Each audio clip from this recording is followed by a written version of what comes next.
Hello, and welcome to Have You Raised a Ticket? I'm Jo Kumper, and I'm joined by my fabulous co-host, Mr. Mann. How you doing, Mr. Mann? I'm good. The sun is shining. It's been a great week, a great month so far, and I'm really looking forward into examining how we collaborate in this sector. Sounds a bit weird, examining. It makes me feel like a doctor. Doctor Change. It's like Doctor Who, just more spreadsheets. It's not as much fun. How are you, Ms. Kumper? I'm good. I've got over not being... Apparently, I should have raised a ticket with Lambeth. Apparently, I could have... If I'd have raised a ticket with Lambeth, I'd have been there doing their election. But there we go. There was something wrong with the app that they have. No, I'm sure. Yeah. Never mind. Yeah. So we are. I've got my fan on because it's just before the bank holiday and temperatures are rising. And just after the bank holiday, there is the very exciting Socitm Presidents Conference. Really looking forward to that. It'll be interesting to see what topics are coming up. We are going, aren't we? We are. We're going to be there recording things. Our producer David's like, what are they up to? Yeah, we are up to something. There's more work for you. Don't worry. So today we're joined by Yogita Popat, the president-elect of Socitm, and Kurt Frary, the current president of Socitm. So we'll be squeezing them for information around government leadership, digital strategy, collaboration, and just sector-wide learning. And they've got some really exciting stuff that they're doing in the borough, so I'm really looking forward to hearing them. So am I. They also do have day jobs as well as being president-elect and current president. Kurt is the current head of IT and CTO in Norfolk, and Yogita is the director for digital services in Barnet. But we're looking forward to seeing them on the 9th and 10th at the President's Gala for Socitm. So let's get into it with our lovely guests. Let's introduce Kurt, who is our current Presidente. Tell us, Kurt, where are you from and your role, and a little bit about your year as Socitm president. Wow, yeah, that's quite a wide remit. So my name's Kurt Frary. I am the current president of Socitm, but I work for Norfolk County Council. So I run the operational service for a county council, a district council, a fire and rescue service, and a school service. So it's quite a varied role, yeah. And you have fire engines. Yeah, we have fire engines, fire stations, 48 fire stations, all of that stuff going on. But that's fantastic. Not what excites me. What excites me is my role in innovation and working with people like Socitm. So I've been on a journey over the last few years where I've joined Socitm, gone through their leadership program, and became Socitm president. So that's where I am today. And you're handing over the baton, so to speak, to Madam President-elect Yogita Popat. So, Yogita, please introduce yourself, give us a little bit of idea of your background and what matters the most to you as you step into the presidency. So, hi, Jo. Thanks so much for inviting me to be on this podcast. Really excited. Yes, I'm Yogita. I am the president-elect in about 18 days, I think. So I'm pretty excited. Not that I'm counting down. I'm actually the program director of strategy, culture and sustainability at Barnet Council.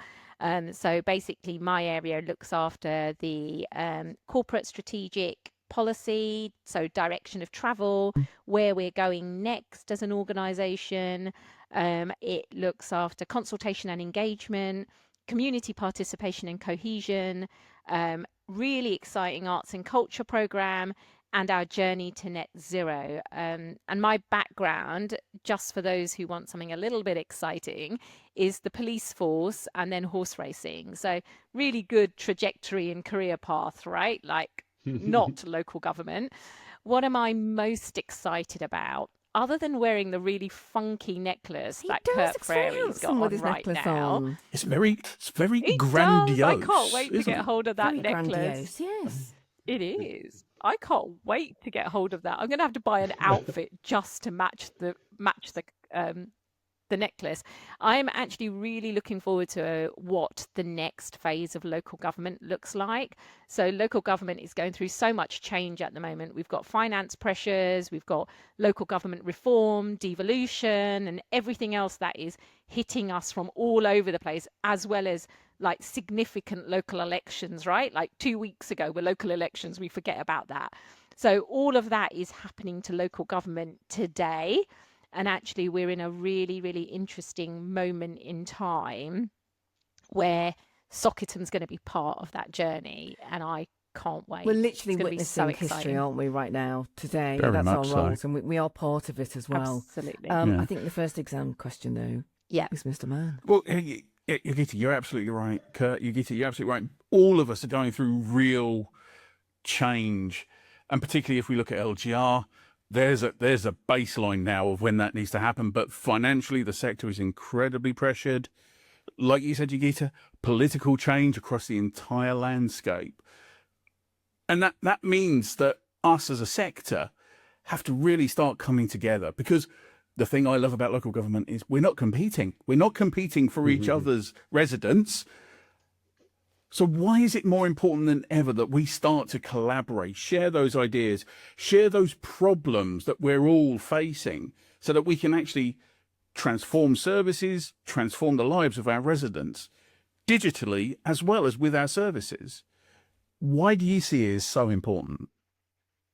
So look, Darren, we're at a milestone here where we've got the opportunity to change, to make a real difference across the sector, to do things differently, to take the best of what we already do, because there's some really amazing stuff out there that we can grasp hold of, and then push that across all councils in the UK. Now, Socitm's at the heart of that. It's about taking what people do well and the best ideas and the best of that and sharing it and helping other people experience it, because we're all on different parts of that journey. So one council may be a leader in one area and another council in a leader in another. And we don't want to reinvent the wheel, but we know we've got technologies coming in around, we've got AI being used in places, and those things are here. They're here to stay. They're here now. And we need to grasp those opportunities and make sure we're making the best of them. Yogita's doing some really good stuff in the council you work for, aren't you, Yogita? Yeah, absolutely. And so, Darren, just answering your question, I don't think we have a choice. We can't not collaborate. Like, those days are gone. Our residents don't know whether they're in like a Barnet Council. Like, boroughs, boundaries don't matter to residents. They just want the best service they can get, right? Whether that, and one of the things people don't realise is that your life is all about the council. Every element of your life, from -9 months, so the moment you are in your mummy's belly, to the point you die, you are part of a local government system. Thank you, Yogita. Right? Thank you, Yogita. And it is so exciting. We look after pre-birth, we look after little kids when they're in nursery, we look after older kids as they go to school, we look after adults in employment, we look after learning and disabilities, we look after and until the moment that we say goodbye to this earth and go wherever we're going to end up going. That is the point where you no longer, actually, we still are part of local government, right? Because you're probably in a crematorium or a cemetery. So actually, your life is always going to be touched by local government. And I think we sometimes forget about that, right? And if you think about it, local government's getting smaller through LGR. So there's fewer of us, or there will be fewer of us, which means that not only do we not have the capacity in resources to not collaborate, but our finances don't allow us to not collaborate. There isn't enough money out there to have to keep reinventing the wheel. So at Barnet, we're introducing something called the innovation approach, where we really recognise that we can no longer salami slice what we were doing, and we really need to start thinking about that test, learn and grow approach. So like Kurt just talked about, like he might be testing something in Norfolk. Why am I going to spend the money doing exactly the same as what he's already done? Yeah. I'll go and he'll test it, I'll learn from it, and we'll grow it across the sector. And actually those peer networks, the conferences, the conversations that we get through Socitm enable us to do that. There's always that one nugget that you take away from every single conversation that is going to change your life in some way, shape or form. I completely agree with you. And Kurt, you've done what's being stolen from you, or what are you sharing with other councils? I love a tangible example. That's where I jump in. What are people coming to you saying, Kurt, can we take that? Yeah, so we've got some really interesting examples. So, well, my favourite one is where we've got a road called Weldy Wash in Norfolk, which floods regularly. So we get juggernauts and large lorries that get stuck there because they try and travel this road and they think they can make it across and they can't. Now, normally we would have a manual thing where we send some people around to close the road. The local community doesn't always know when it's going to be closed. You know, they know the tidal stuff, but you know, you get a lot of rain that can cause problems. So we've got an innovative approach to that where people are borrowing our ideas around this, where we're using IoT, so sensors, which detect the water level.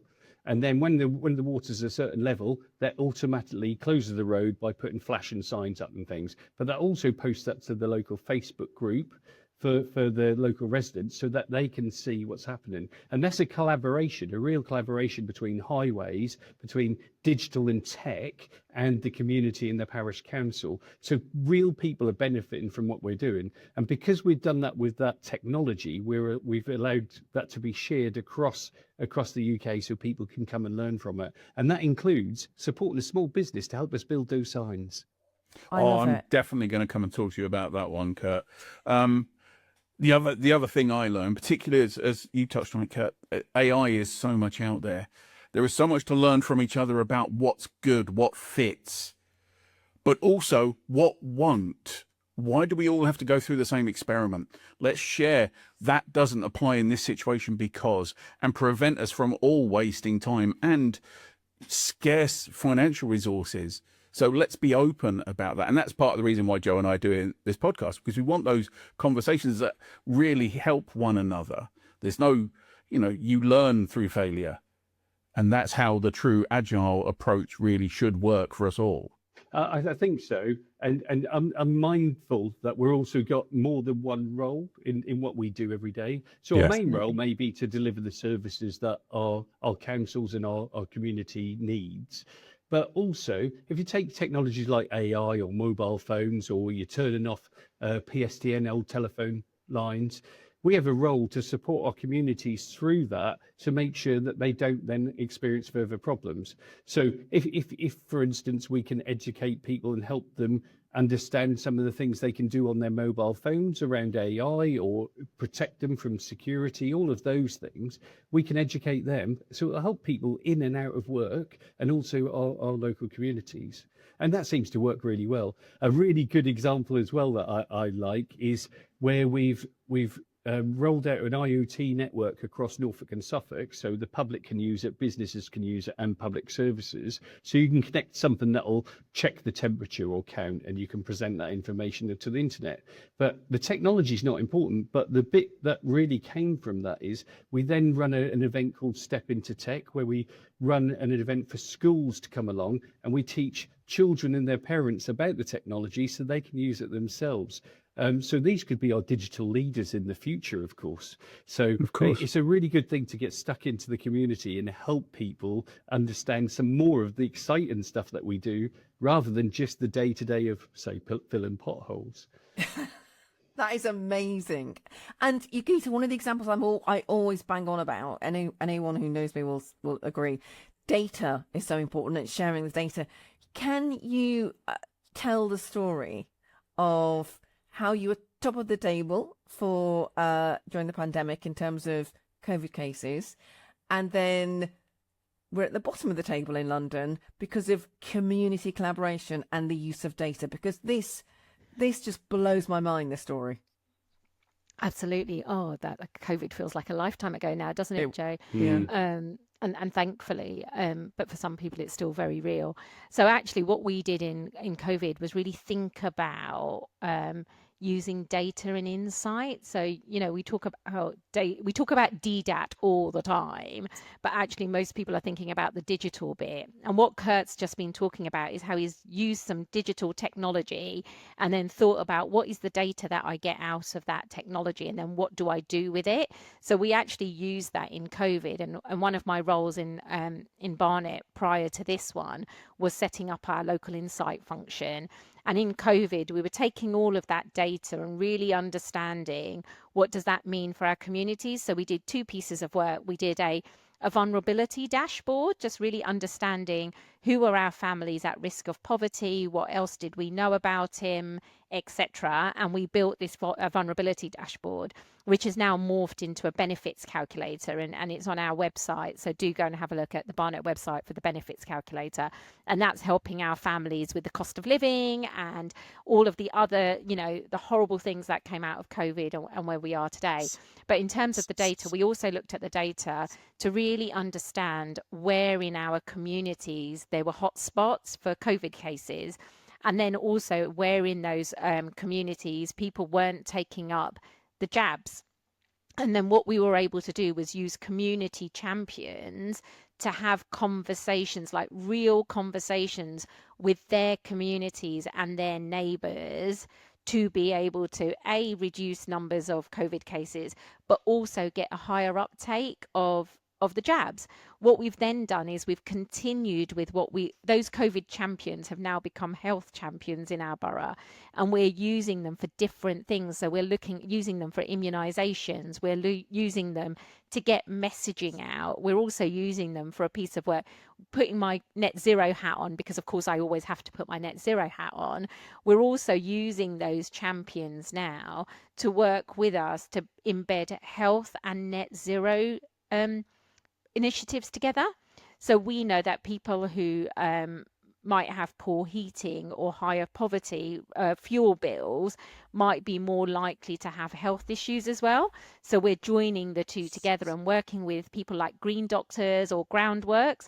We're going into those households now and supporting those households to get better get better heating, reduced energy bills. So all from using data to really understand where we need to be putting our support in.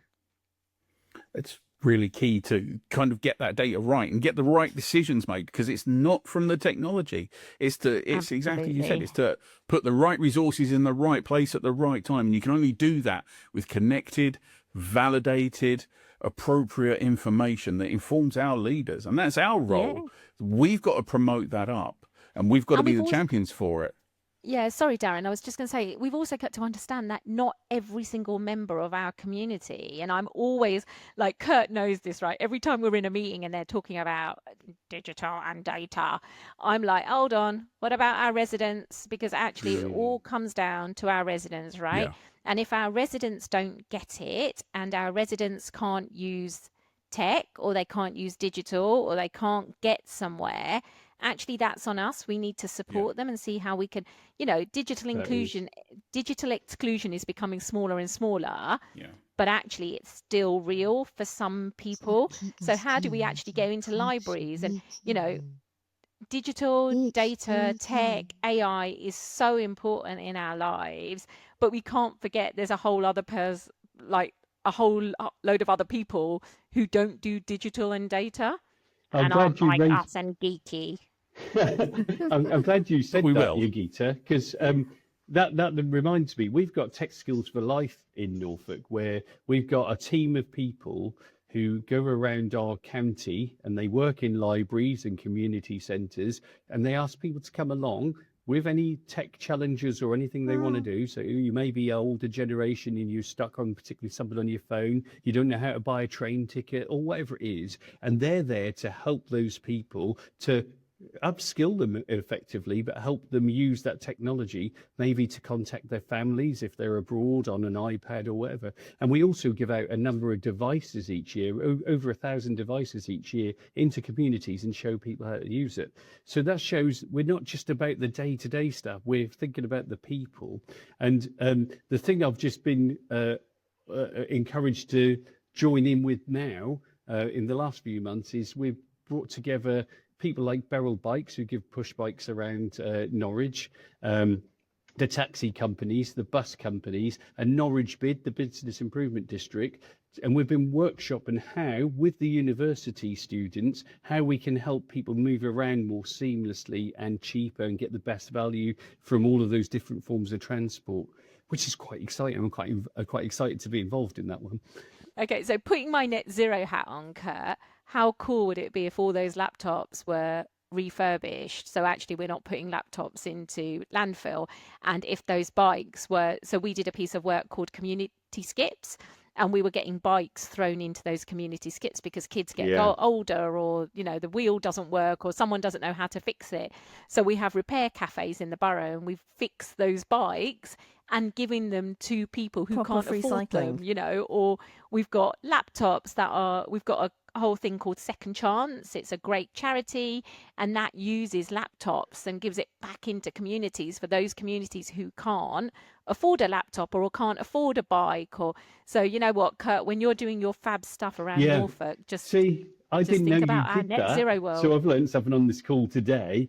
But in terms of the refurbishment, the laptops we give out, the 1,000 or so a year, are refurbed NCC or Norfolk County Council laptops. So we've then given them to our schools traded service, who provide support for schools, and they've refurbished them and then given them. Now, if we can keep that going, obviously that's going to give out thousands and thousands of laptops over the years. Yeah. And I bet you there's loads of organisations in our boroughs who've got loads of laptops. So if you've got any, kind of start handing them over. That second and third life of a laptop is so important. It doesn't have to be the latest and flashy to give access to services that we're trying to reach out to. That, like you said, that digital exclusion is reducing, but it's not zero, and it never will be. And that's a wonderful example of how we can kind of, reduce the impact on our environment, but actually increase the access to our digital services. And for anyone who didn't see what happened before this started recording, both Kurt and I had IT problems. So the fact that we can't get it, how are other people going to get it? Have you raised a ticket? No. Oh, boom. The thing is, right, we promised our producer David that there'd be no IT issues, and he likes to remind us every week that there's always an IT issue. So you promised me. Well, the fact that we couldn't even find headphones, it wasn't an IT. In fairness, David, it wasn't an IT issue. The headphones didn't work. Dear listener, that's not David IT. is just nodding along. What about leadership? Do we think that, Mr. Mann? Should we talk about leadership in terms of? Yes, especially as we have organisational current and future leaders in the room. Mm-hmm. Leadership is quite a broad subject, isn't it? And I think the beauty of being president at Socitm is I can see some of our future leaders engaging with some of the Socitm programs. I'm a product of the Socitm leadership program. When I originally joined, I went to and onto Top Talent in Wales. So I got out of Norwich, all the way across to Wales, and I met my peers in Wales, and that did something for me. That just that was like a light switch in my head after joining that original course. And then I was hooked on Socitm, and I was hooked on meeting my peers and learning from them and working with them. And that's the journey I've been on. And yours has been similar, hasn't it, Yogita? Absolutely. So I am a massive advocate for our institute at Socitm. So I did the Top Talent like Kurt, and actually I met the wonderful Kevin Taylor, who is going to be president-elect when I'm presidente, and he's going to be president-elect. So it was brilliant. Top Talent. It was online. I'm not very good online, as people can see. So I then went on and did Empowering Women, which was just fabulous. It was just coming out of COVID, being able to see human people in real life. It was so cool. And then, that leadership thing is so important. I think, our organisations and the sector is going to be at a cliff edge, and there's loads of papers on it. So Socitm has written a paper called The Grey Tsunami, and actually what's really interesting about that is it's saying that the workforce that we have now is nearing its end of life, in the sense that, you know, there isn't that succession plan behind us. So there's going to be some really interesting stuff coming out at President's Conference, which I can't tell you about because I will get told off if I launch it before.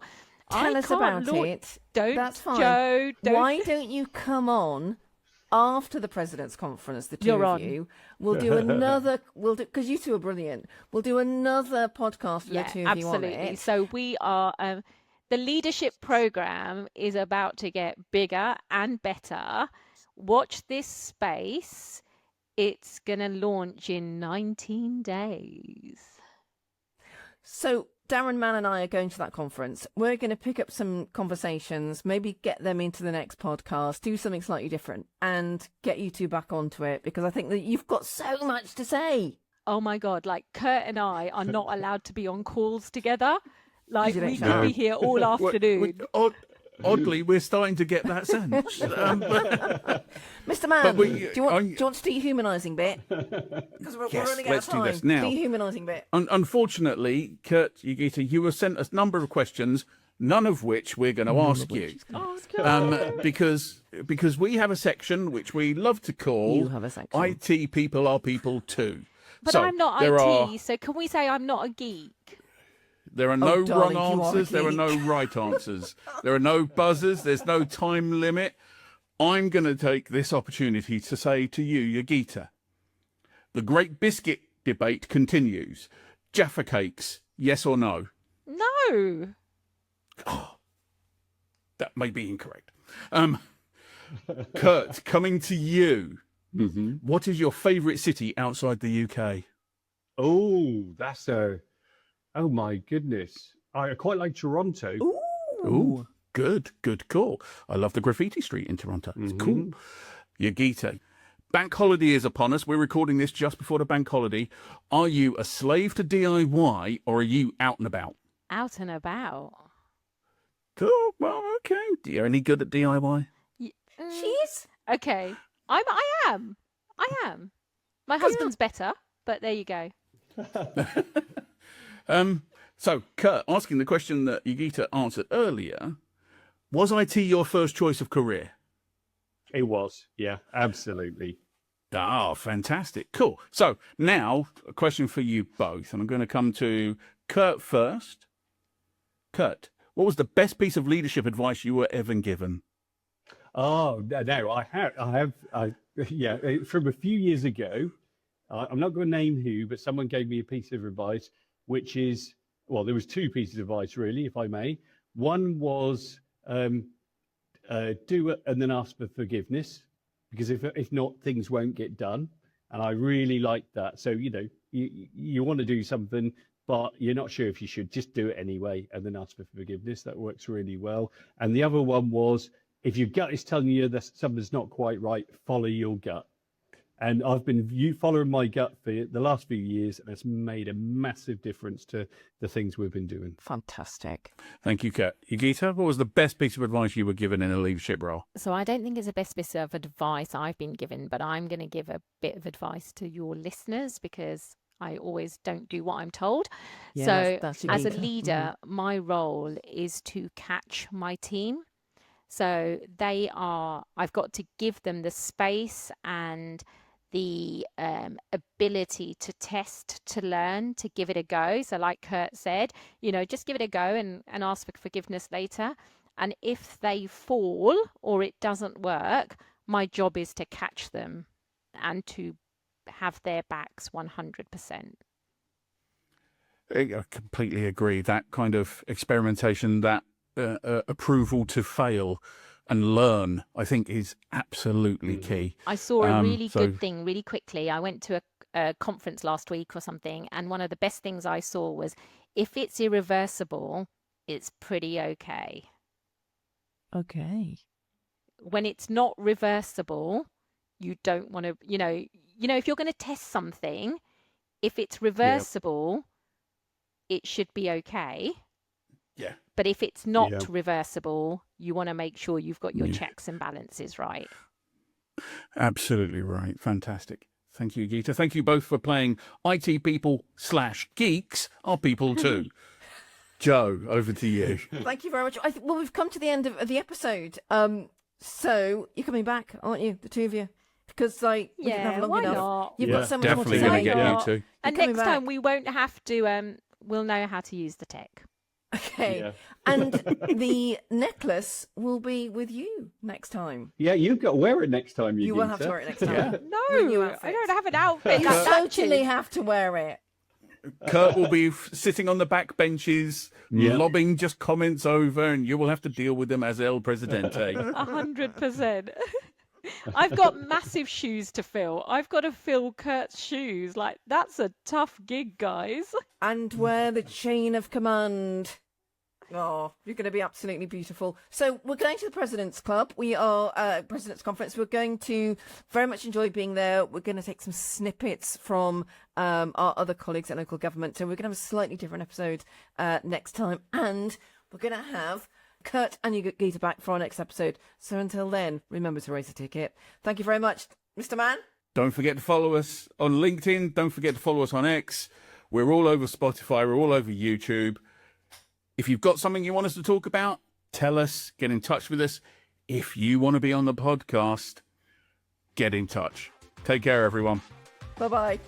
Bye.